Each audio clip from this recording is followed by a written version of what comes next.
and women started to open up businesses for the things that they do well.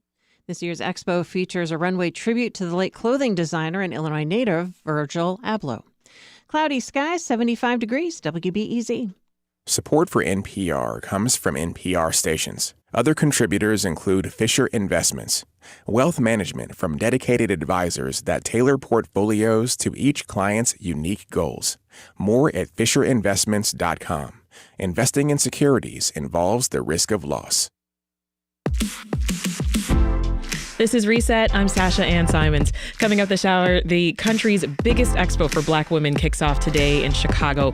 We're going to talk to the founder about what to expect at McCormick Place this weekend. But first, it's Friday at noon, so it is time for our weekly news recap, our deep dive into the biggest state and local stories of the week. Officials announced plans for Illinois' biggest ever solar power facility. It will be built in central Illinois, nearly 200 miles south of Chicago. Alderman Sophia King is now the third member of the Chicago City Council to join the mayor's race and the ninth person overall who has officially declared the intent to challenge incumbent Lori Lightfoot. Mayor Lightfoot says Chicago faces an anticipated budget shortfall of just under $128 million in 2023. If 2021 was our pandemic budget and 2022 was our recovery budget, this must be our stability budget. And we have a wonderful panel today to give us the scoop. Here in the studio is A.D. Quigg, Cook County and Chicago government reporter for the Chicago Tribune. Hi, A.D. Hello. Also with us is David Greising, president of the Better Government Association. Welcome back, David. Thank you, Sasha. And Jacoby Cochran, host of CityCast Chicago. It's a daily news podcast about all things Chicago. Great to have you back. Hey, I'm happy to be in the building.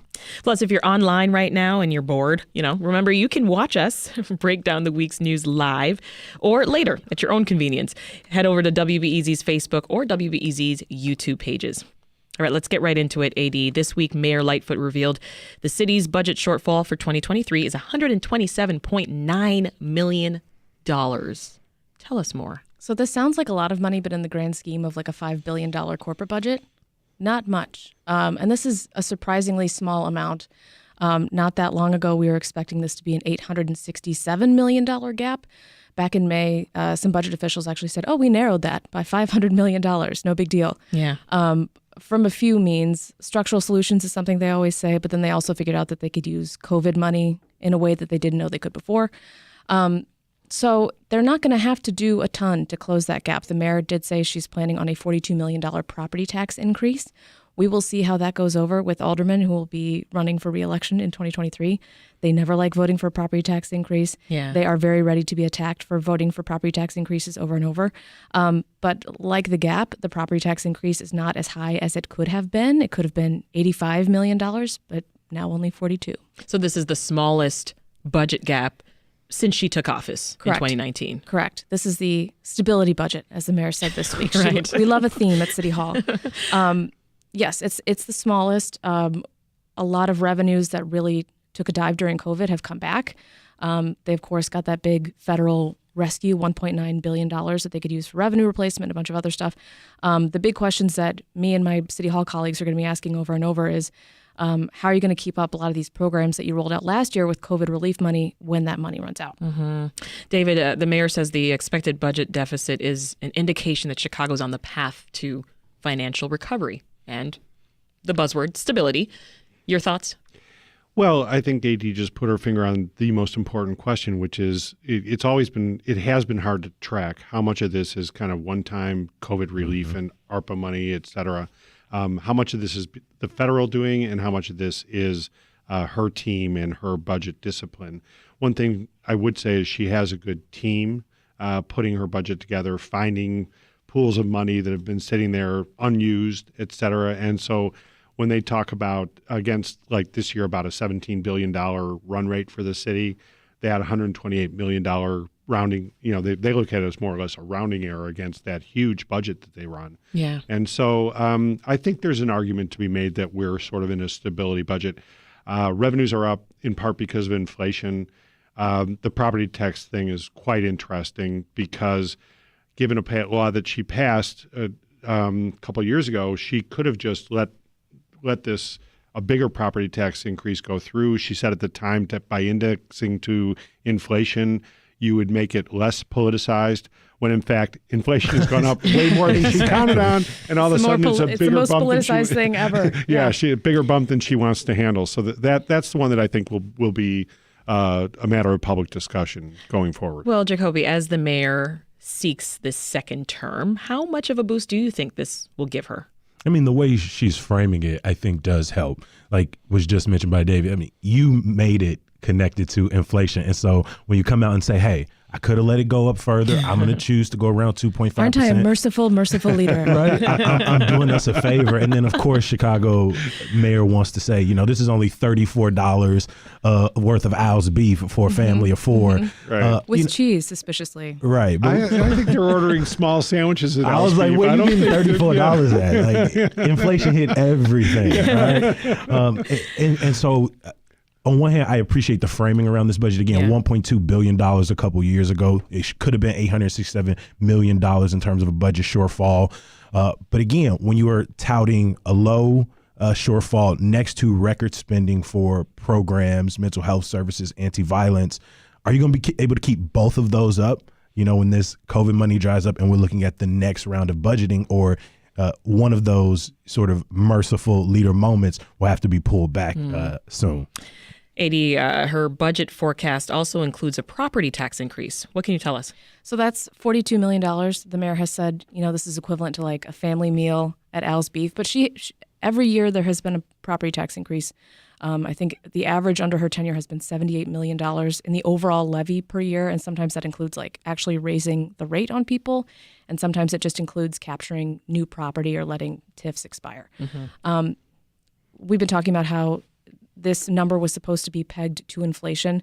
The mayor passed this originally to be more politically palatable than when Mayor Rahm Emanuel raised property taxes by, $600 million over a few years to help pay for pensions. And I think 6 out of 9 years or something. I mean, he had repeatedly become such a big political issue for him, which is why she's tried to make it just built into the rather than doing one big lump sum, she's going to do the price of an Al's Beef family meal. Right. Now, more people have heard the word inflation in the last 3 months than they probably have ever in their life. I know.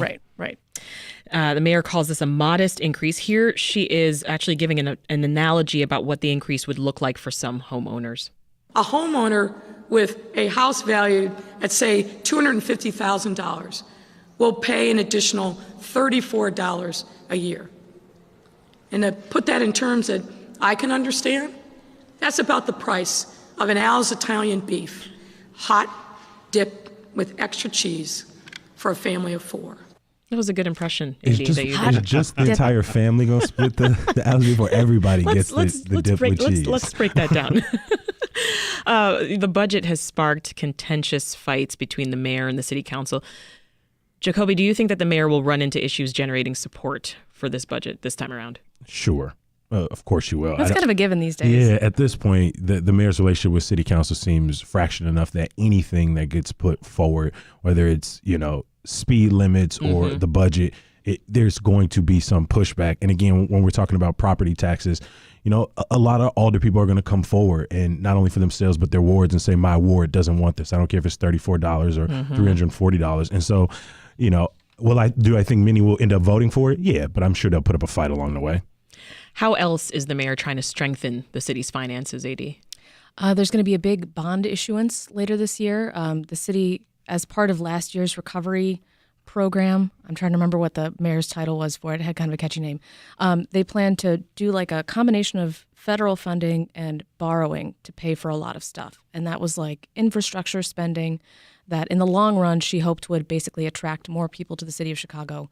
And when more people come, the property tax burden is spread out more evenly. Yeah. So there's that borrowing. There's also they're borrowing for O'Hare. They're continuing upgrades at Terminal 5. This is much needed. Much needed. This is to, bring in more tourists, travelers, business folks, and hopefully more corporate relocations. I think we're going to hear, as the campaign kicks off, more about Kellogg's, more about other businesses locating here. A lot of drumming up of, we're back, things are stable. Yeah. We're on the other side of COVID, and things are only going up from here. Yeah. Well, to that end, David, also this week, Mayor Lightfoot and Governor Pritzker announced the city's renewable energy deal. What's in that agreement? Right. Spending $422 million to be a carbon-free city longer term is what they plan to do. And what they're doing is switching to solar-generated power. And a huge solar farm downstate Illinois is going to be providing a lot of power, and they'll be building that capacity over the next few years. What's interesting to me, in one respect, is that when we go back to the politics of this, Constellation Energy, the company that's the partner in this, is actually a spinoff from Commonwealth Edison. And it's probably a lot easier for the mayor to say, hey, we've got this great deal going with Constellation Energy than given the role that Commonwealth Edison has played in the public corruption scandal to say it's I see what you did there. Yeah. So, I mean, that's not really her doing. They were spun off before this, but it's easier for us to all say, hey, this sounds great. Whereas before it would have been, hey, why is Constellation Energy, part of Commonwealth Edison, getting this huge deal? Well, and this reminded me immediately that we still don't have a long-term franchise agreement with ComEd. This has been like a pending contract that the mayor has talked tough about for a really long time and has not been completed. And part of what aldermen wanted really badly from that deal was more commitments to green energy. And I believe as part of this deal, no, not as part of this deal, but I saw it as part of the investor conference. So every year after the budget forecast, the mayor and the city invite investors to the city. And one of the things they were touring was an electric vehicle charging facility for CTA buses. And that was one of the things that the mayor wanted out of the ComEd contract, which is still unresolved. Basically, like, help us set up an EV charging station so we could get our entire CTA fleet switched to electric. Jacoby, how is this deal going to create jobs and bring the benefits of a green economy to different parts of Chicago? I mean, that's a good question. I'm still looking to see exactly how that will impact us. I know that this farm is going to create jobs downstate. I know that buildings like O'Hare, Midway, Harold Washington will see impacts from this new power. But I'm still wondering, because she said we'll see the benefits across the 77 community areas. But, I'm still asking how and where. There was some discussion of putting solar panels on other city buildings in the near future. And like the city has an overall goal of reducing emissions by 60% by 2040. And I feel like solar and hopefully solar jobs and green infrastructure is going to be part of that. Yeah, hopefully. This is Reset. I'm Sasha-Ann Simons. If you are just tuning in, it's our weekly news recap. And our panelists today are A.D. Quigg from the Chicago Tribune, Jacoby Cochran with CityCast Chicago, and David Greising of the Better Government Association. Hopefully you're watching us online too. We are live right now on the WBEZ Facebook and YouTube pages. Join my mom. Jump online and check out the video live stream right now. She's there every week. Hi, Mommy. Oh, hi. Hi. Okay. Enough of that. The mayoral race is next. Jacoby, I'm looking at you again. Another member of the city council is entering this crowded field of candidates. Who's that? Alderwoman Sophia King, who is actually the alderperson in my ward, the 4th ward, that stretches from about downtown Museum campus to about Kenwood Hyde Park. And I believe she's the 3rd alderperson joining Sawyer as well as Lopez to get into the race. And I know with alder people, they have such a hard time getting not only the funding necessary, but the name recognition. So much of their attention is concentrated in their ward. Sophia King has some powerful friends, right? The Obamas are probably in her contacts and not their like 2nd or 3rd numbers. Maybe their actual numbers or their assistant numbers. I've seen her, fight for raising minimum wage to $15, for getting, controversial streets renamed, or honoring folks like Ida B. Wells, John Baptiste DuSable. When I first started CityCast, one of our first episodes was about an ordinance that would make it harder to have museums in homes across the South Side. And that was one piece of contentious legislation. And one of the things I liked is that it seemed that once it was clear people were not for it, she seemed to just like drop it and move on, and was like, I know with the Emmett Till home being named a landmark, with people trying to make Muddy Waters home a landmark, maybe I should back off this for now and rethink and retool. But when the announcement came out, I mean, within the first 15 seconds of the video, you're hearing a story about like a bullet-riddled home, and her priorities are safety, safety, safety. And the same question I have for Alderperson King is the question I have for the other 7 or 8 people in the race is, what does safety mean to you? Because to me, it doesn't mean police. Right? It means cleaner air and cleaner water, safer streets, more bike lanes, making sure people aren't going back to school in 2 weeks to, downtrodden buildings. It's about making sure people can count on public transit and public goods and public parks and not have to protest that too many festivals are in their neighborhood park. And So when everyone's whittling this down to catchphrases about public safety and accountability, I'm always like, what the hell does that actually mean? And what does it mean to you? Because safety sounds good on a T-shirt, but doesn't mean much from my lived experience. Jacoby just touched on this, but remind us, AD, the quick list of who else is in this race at this point. There are 8 others, if you can believe it. I don't have them memorized yet. I'm really sorry. Well, according to my bullet point notes. We've got Cam Buckner, State Rep Cam Buckner, businessman Willie Wilson, former CPS CEO Paul Vallis, Southwest Side Alderman Raymond Lopez of the 15th Ward, South Side Alderman Roderick Sawyer, and community activist Jamal Green. And then there's a bunch of other prospective You got them all. folks. Yeah, I think the story is in the prospective candidates. People like Chuy Garcia, who's making noises. Can't really afford to wait till after the midterms, which is interesting because if the Democrats lose control of the House, the job of mayor of Chicago, as bad as it is probably better than the job of being the minority in the House of Representatives. And then Tom Tunney mentioned to Fran Spielman last week that he's looking at the Alderman Tom Tunney, who's run the zoning committee, once was one of the mayor's closest allies. He's making noises like he might run. So, well, David, while you're talking, let's talk about John Catanzara. Right. The head of the Fraternal Order of Police in Chicago, who has been a nemesis of Mayor Lori Lightfoot, and really since she was a candidate, and has really just made a mission of being against pretty much everything she stands for. But he's not going to be running for mayor. Right, but he had made noises. He had said he might run. He had threatened to run, et cetera, et cetera. Well, and the mayor was like, bring it.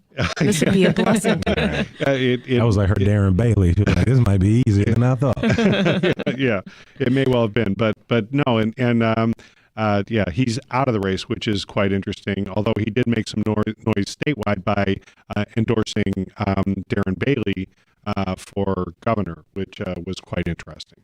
Well, while we're on the topic of the governor's race, I have to mention this interesting campaign video that Governor Pritzker tweeted this week. But first, let's just listen to a little bit of it. Hey, this is Mr. T, and I pity the fool who don't vote for JB. You got that? Good. Thank you, Mr. What demographic you going for? That was the most random thing I've seen this week. I texted this to a couple of reporter friends, and I just said, what? How? Do people even know who he is anymore? I certainly hope so. Yeah, okay. I mean, is this a good campaign strategy, Jacoby? I mean, I just Googled it in the time it took to listen to that. And Mr. T from Chicago was born. I have no idea what the connection is. And so, or maybe it's just one of the people JB Pritzker looked up to. At this point, I do think JB Pritzker has tried so many different ways of connecting, and a lot of them have been misses for me. His older campaign videos, they look like those people were being, kind of forced to be there with like a teleprompter behind them. The Mr. T is a miss for me. I don't think it's going to be a difficult race. This just in, he was born in Chicago. Yeah, what? And he was a bouncer in the city. What? Well, he made his bought a name home in Evanston and cut down all the trees. I thought it was Lake Forest. Yeah, cut down all the trees. Really ticked off his neighbors. I thought that was Lake Forest, not Evanston. But anyhow. All right. Well, let's pause right there. We're having way too much fun. That is Jacoby Cochran from the CityCast Chicago podcast, A.D. Quigg from the Chicago Tribune, and David Greising from the Better Government Association. We've got much more to get to, believe it or not. So stay tuned for the second half of the weekly news recap. But first, here's Lisa Labez. Illinois is getting more cannabis dispensaries. Yeah, we are. So you guys don't remember Mr. T, though. I'm so surprised. He was a bouncer. He was super famous. I'm so old.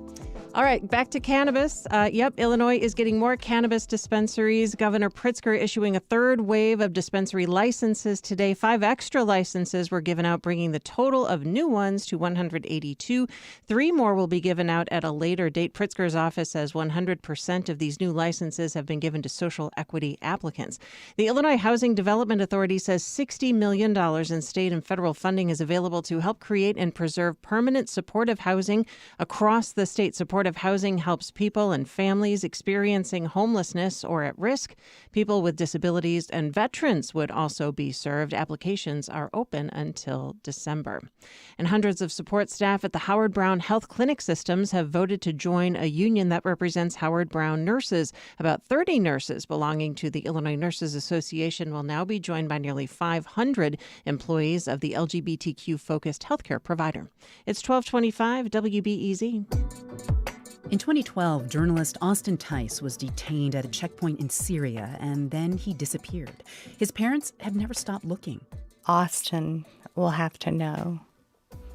It's been 10 years, and that is one of the deepest pains that I've felt. His mother, Deborah Tice, reflects on their efforts to bring Austin home this afternoon on All Things Considered from NPR News. This afternoon from 3 to 7. WBEZ is supported by the Dover Foundation, the philanthropic arm of Dover, a global manufacturer headquartered in the Chicago area. Dover proudly supports learning in science, technology, engineering, and math. More at dovercorporation.com/community. WBEZ is supported by your membership, and WBEZ is a media sponsor of the Black Women's Expo, celebrating 27 years of live entertainment, celebrity speakers, hair and beauty brands, fashion shows, and more. August 12th through 14th at McCormick Place. Tickets are available at Walgreens. Weather forecast, it's not too bad out there. 75 degrees at O'Hare, 75 in Joliet, 71 along the lakefront. Cloudy skies overall. Winds have been fairly light, calm. North winds out of the north at 7 miles per hour. So if you need to bike around, this is a great day to do it. 1226 WBEZ. Back now with more Reset. I'm your host, Sasha-Ann Simons. We're in the middle of our weekly news recap, so let's just jump right back into those headlines. 7 convictions in a single day overturned. It's believed to be the largest mass exoneration for murder in U.S. history. Groupon is planning to lay off about 500 workers.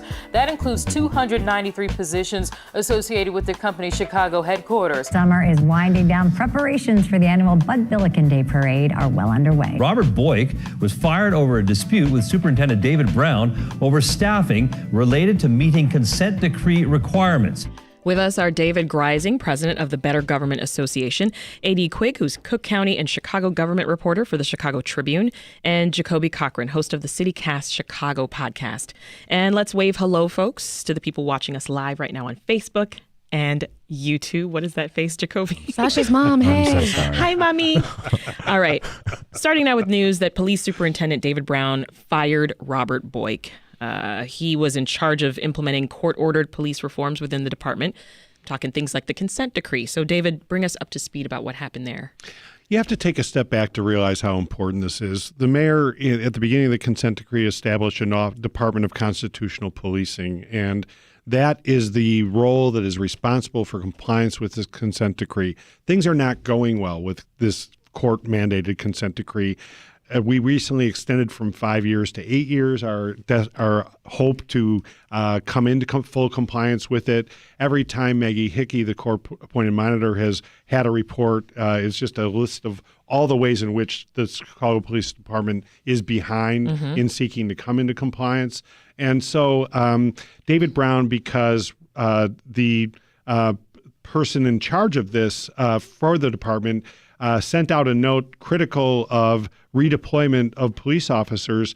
46 people from Boyk's staff were being put on to the Bureau of Patrol. David Brown fired him for this. And this is a person who had been chief of staff to 3 superintendents, is widely respected in the department and outside the department. It's sort of a case of David Brown just not really seeing the whole field, especially if you add in the added detail that 23 officers, he was proposing moving 23 officers into training as trainees, which has been identified as one of the key shortfalls in some of this bad policing. Yeah, why are these trainings a big deal? They're a big deal because, as we've found by seeing violations of civil rights and horrid cases like, George Floyd and others nationwide, training is key to getting police into compliance with community standards, making them better part of the community, understanding their role within the community, following the rules of constitutional policing, not violating people's civil rights, and yet keeping the seats straight. And this has been a big focus of both Brown and the mayor. And so that's where he wanted to put resources, and instead David Brown is putting people into the Bureau of Patrol. Jacoby, some prominent former Chicago officials, they're calling Boyk a whistleblower. Is that a fair characterization of what's happening? I mean, it seems like it. I'm going to be honest with you. The consent decree might be the only thing CPD and myself agree on. And by that, I mean, none of us take it seriously. I don't take it seriously because I don't think it can actually lead. You can't reform or train away bias, right? Racism, histories of degradation. And in this case, you know, they started off by missing 70% of their deadlines during the first year. And now this seemed like one of the only people who was not only interested in meeting deadlines, but actually was getting them to a place where they can meet the bare minimum. Because when we think about the consent decree again, these are pretty much common sense bare minimum. Improve your data, get a foot chase policy, don't beat the hell out of people, right? Get more involved in your community in some form or fashion. And time again, we miss deadlines. And so to fire the person who is literally emailing you to say, hey, this is going to set us back again. This doesn't make us look good. This federal consent decree that we've been given an extended deadline on is still our responsibility to meet at the bare minimum.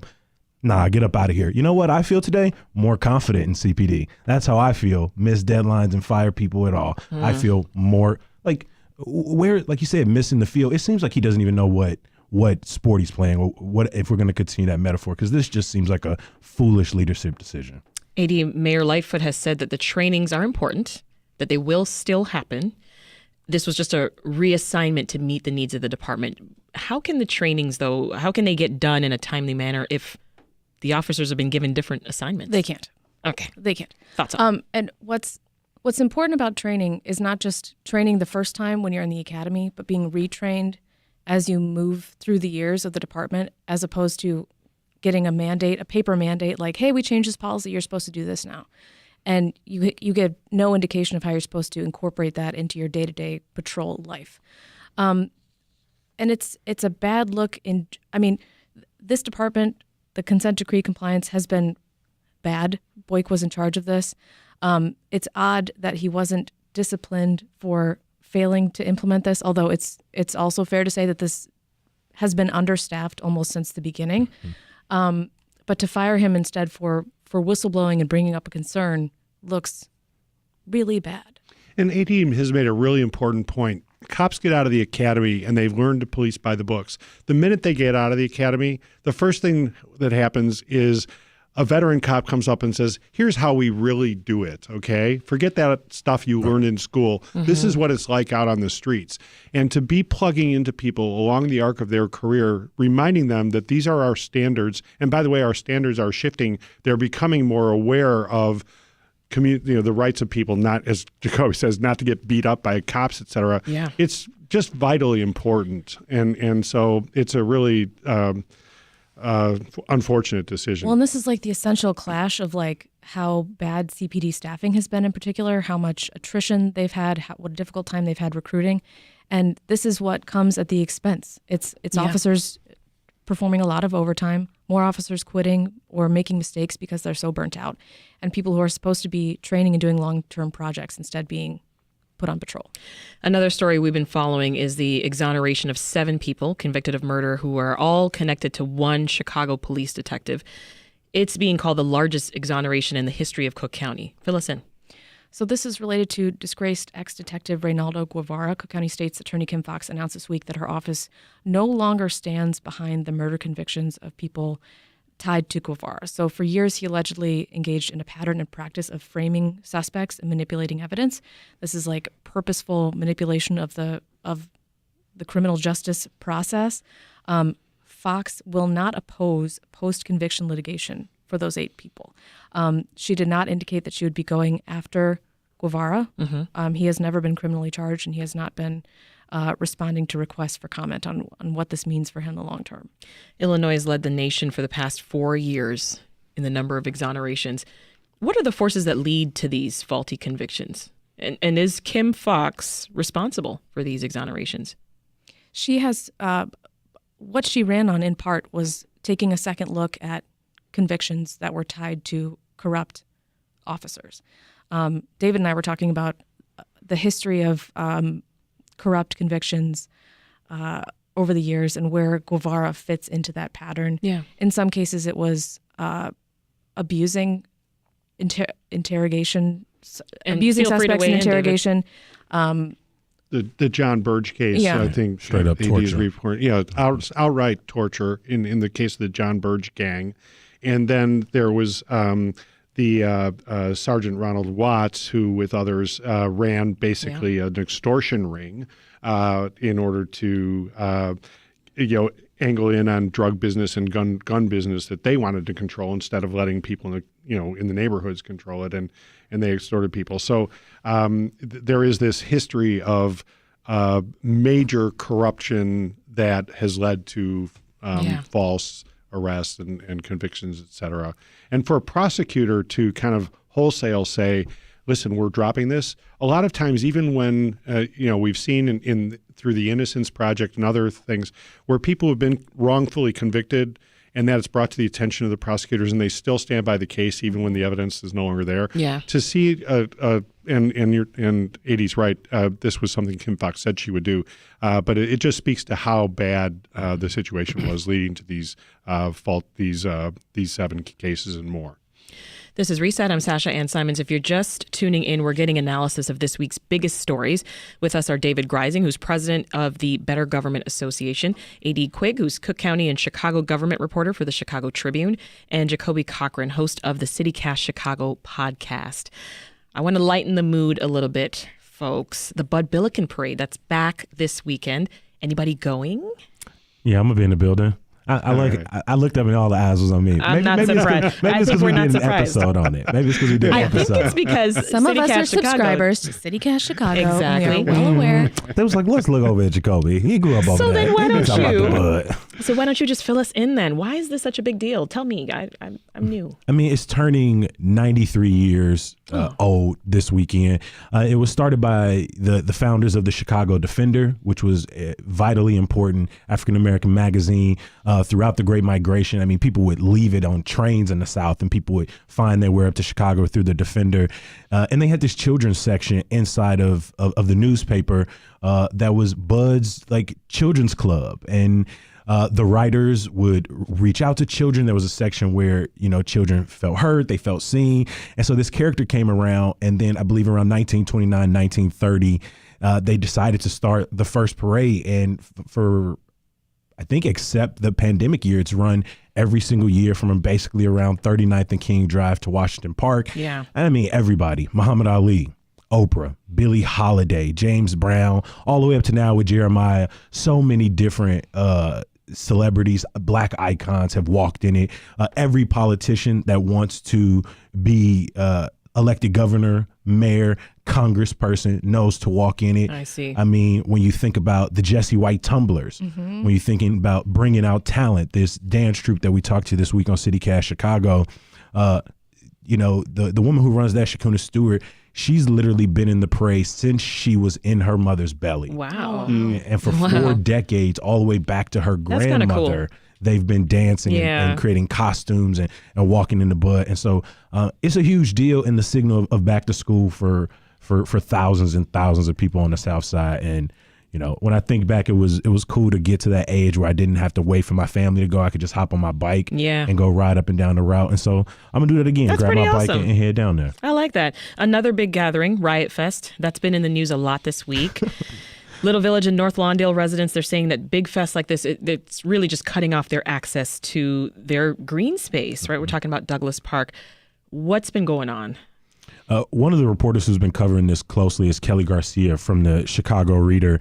And what ended up happening is, Riot Fest was booted out of Humboldt Park, 7 years ago, moved over to Douglas Park, but they've only added concerts. And if you know anything about these big festivals, this could shut down parts of the park for 2-3 weeks. And so when you're looking at Lyrical Lemonade, when you're looking at Heat Wave, and now you're looking at Riot Fest, people in the community are saying, this is too much for our park. This should have public access. We shouldn't be kicked out. You're not thinking about the noise. And there was according to Riot Fest, there was a sort of unsanctioned meeting with one of the people who puts on Riot Fest. And From pretty much all accounts that I've read, they came off as disrespectful, dismissive.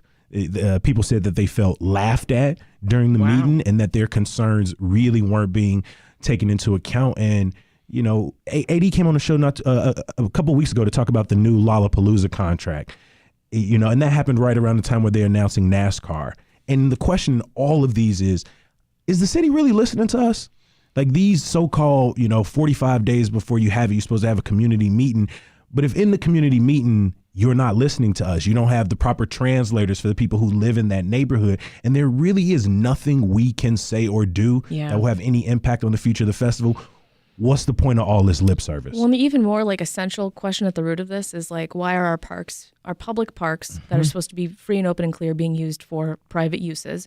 And why aren't we allowed to have access to it for weeks at a time in the summer when we need it most, after a pandemic, when we all rediscovered how important the outdoors is? And that's important on the lakefront, and especially on the, in North Lawndale, there aren't a plentitude of green spaces. To shut it down and deny people access for weeks on end is for the interests of private contractors is really concerning. Some quick hits before we go, folks. AD, Bally's one step closer to opening its temporary location. Yes, but they have a bunch of steps. So come back. I will come back. Basically, they got they submitted some paperwork to the Illinois Gaming Board, which is necessary for them to open up. They also got through half a step at the Landmarks Commission. They got pre-permit approval to move their temporary location at Medina Temple. There's a bunch of other things that need to happen, including certain zoning approvals. They need to get a liquor license before they set up shop. And the Gaming Board usually takes a pretty long time considering this. So they'd hope to set up next summer, but it could be even further.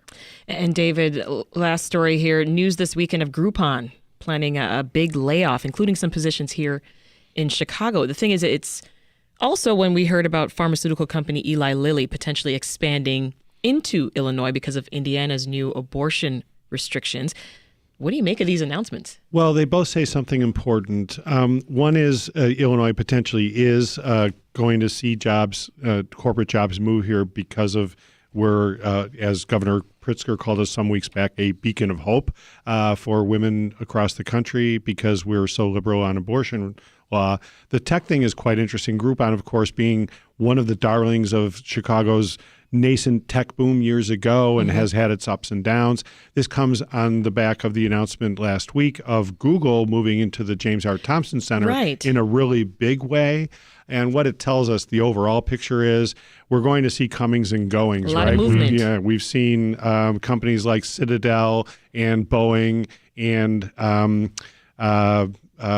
Caterpillar say they're leaving, and we've seen Google now make a big investment. It's up to our political leaders to get the message out that Chicago, as Pritzker said last week, is open for business.